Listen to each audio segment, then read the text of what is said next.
Ito po ay inihatid mula sa St. Joseph Carmona and San Vicente Ferrer Prayer Team.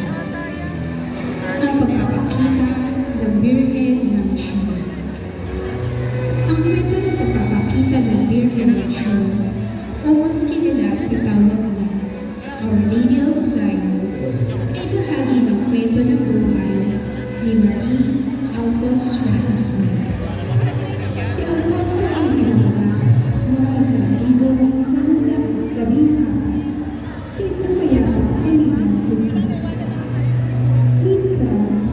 nagpapakasyon si Alfonso sa Roma.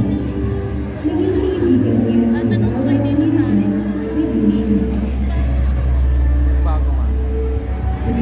Kaibigan mo rin. Wala yan. Teka.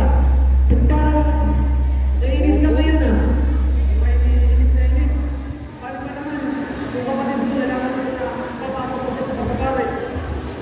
Oh. Naiinis ka dahil kumakaray siya. Di ba naman? Ano ko ito balita yan ah? Kung maganda na balita kayo. Di ba't pamilya kami ng mga mo? Hindi ba't pagkataksin? Ginawa niya? Pumunta sa aking kapare. Eh, malay mo naman ba?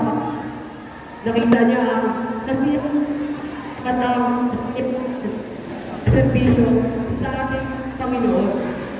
Ay, bahala ka dyan. Di pa rin ako naniniwala. Wala naman tayo yan. Alfonso, buksan mo ang iyong puso. Isipin mo ang nararamdaman natin ang Katoliko. Teka lang, may naisip ako.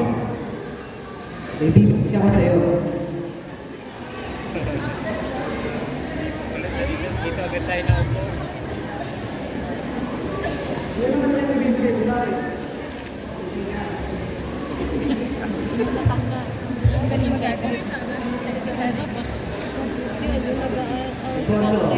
Ito ang medalya ng biyaya.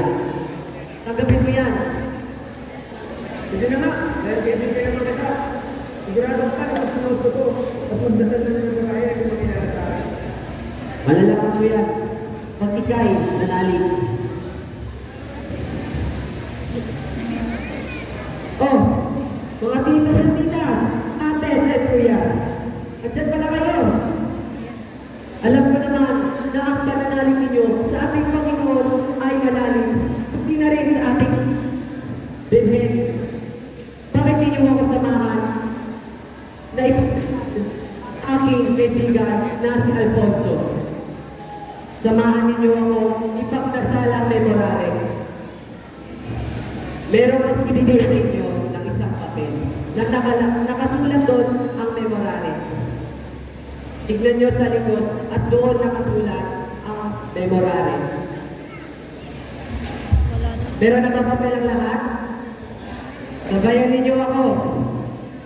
Remember, O most gracious Virgin Mary, that never was it known that anyone fled to your protection, implored your help, sought your intercession, was led out in death. Inspired by confidence, I fly unto you, O Virgin of Virgins, my Mother. To you I come, before you I stand, sinful and sorrowful, O Mother of the Virgin Republic. Despise not my petition, but in your mercy, hear and answer me. Amen.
Hindi ko alam kung ano nangyari sa akin.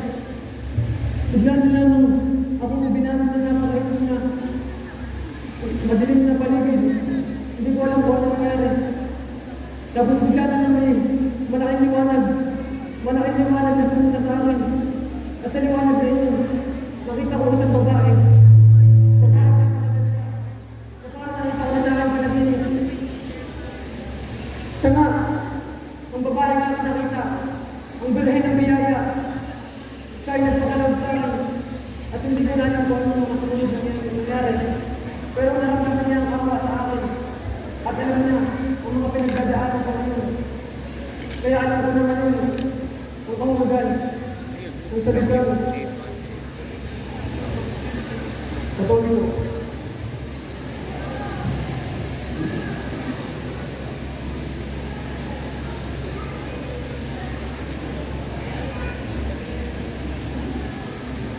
Pagkalipas ng labing-isang araw, mula sa pagpapakita ng mahal na Ere, si Alfonso ay tumanggap ng sakramento ng binyan, unang komunyon at kumpir. Inimbestigahan ng Vatican ang pangyayari. Pagdating ng Pebrero ng 1842, idineklara ng Vatican na ang pagbabagong loob ni Alfonso ay isang milagro. Pagdating ng 1847, si Alfonso ay inordinahan